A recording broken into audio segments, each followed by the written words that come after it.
व्यास मंच पर विराजमान पूजनीय गुरुजनों एवं प्रिय श्रोतागण, सादर प्रणाम।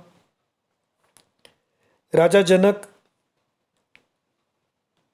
भगवान राम और लक्ष्मण जी को पहली बार देख रहे हैं और उन्हें देखकर राजा जनक की क्या स्थिति है, कैसे भाव हैं, उसका आनंद लीजिए कि एक भक्त जब भगवान के दर्शन करता है तो कैसी स्थिति होती है।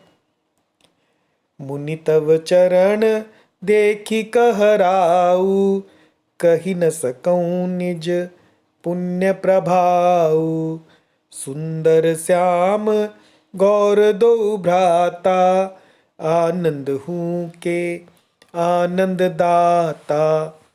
इनके प्रीति परस्पर पावनी, कही न जाई मन भाव सुहावनी।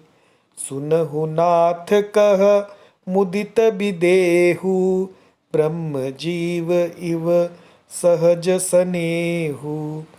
पुनि पुनि प्रभु ही चितव नर नाहु, पुलक गात उर अधिक उछाहु।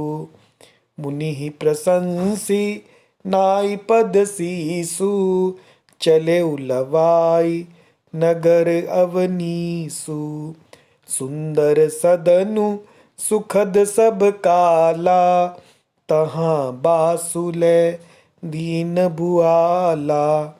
करि पूजा सब विधि सेवकाई, गयउ राउ गृह विदा कराई। ऋषय संग रघुवंश मनि, करि भोजन विश्राम।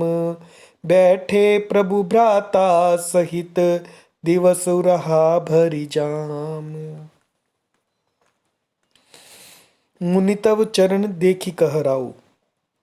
राउ ने कहा यानी राजा ने कहा, हे मुनि, आपके चरणों के दर्शन करके कही न सकऊं निज पुण्य प्रभाव।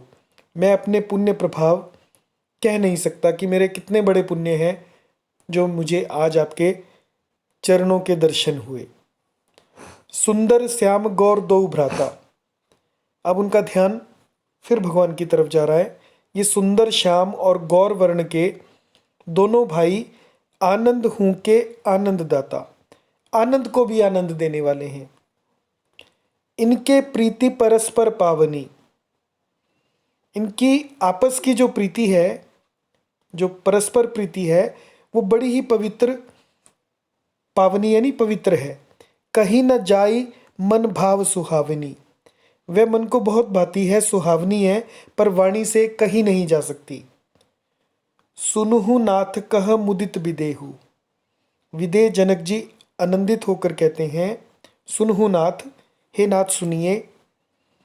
कह मुदित, मुदित यानी प्रसन्न होकर, विदेह ने कहा, ब्रह्म जीव इव सहज स्नेहु, इन दोनों के बीच में इस प्रकार का सहज स्नेह है जैसे एक ब्रह्म हो और दूसरा जीव, यानी ब्रह्म और जीव के बीच में जैसे आपस में रिश्ता होता है, स्नेह होता है, वैसा स्नेह इनके बीच में स्वाभाविक है। पुनि पुनि प्रभु ही चितव नर नाहु, चितव यानी देखना, पुनि पुनि प्रभु ही बार बार प्रभु की ओर, राम जी की ओर। नर नाहु यानी राजा बार बार राम जी की ओर देखते हैं क्योंकि दृष्टि वहाँ से हटना ही नहीं चाहती। पुलक गात, उनका गात यानी शरीर, शरीर पुलकित हो रहा है। और अधिक उछाहु, और हृदय में बड़ा उत्साह है, प्रेम उमड़ रहा है। मुनि ही प्रशंसी नाई पद सीसु, फिर मुनि की प्रशंसा करके उनके चरणों में सिर नवाकर चले लवाई नगर अवनीसु, जो अवनीशु, अवनीशु यानी अवनी धरती को कहते हैं, और अवनीश राजा हो गया, उनको लेकर राजा नगर में चले। सुंदर सदनु सुखद सब काला, अब ऐसा सदन यानी महल जो कि सभी काल में यानी सभी ऋतुओं में सुखदायक था, गर्मी में भी और सर्दी में भी। तहाँ बासुले दीन भुआला, भुआल भी राजा को कहते हैं, तो राजा ने वहाँ पर ठहराया ऋषि विश्वामित्र जी को और राम लक्ष्मण जी को, वहाँ पर वास दिया। करी पूजा सब विधि सेवकाई, फिर सभी प्रकार से उनकी सभी विधि से पूजा की और सेवा करके गयऊ राव गृह विदा कराई। राजा विदा मांगकर अपने घर चले गए। ऋषय संग रघुवंश मणि, ऋषि के साथ, ऋषि विश्वामित्र जी के साथ रघुवंश मणि जो हैं करी भोजन विश्राम, उन्होंने भोजन किया और विश्राम किया ऋषियों के साथ। बैठे प्रभु भ्राता सहित, और प्रभु जो हैं रामचंद्र जी अपने भ्राता लक्ष्मण के समेत बैठे। दिवसु रहा भरी जाम, उस समय पहर भर दिन रह गया था।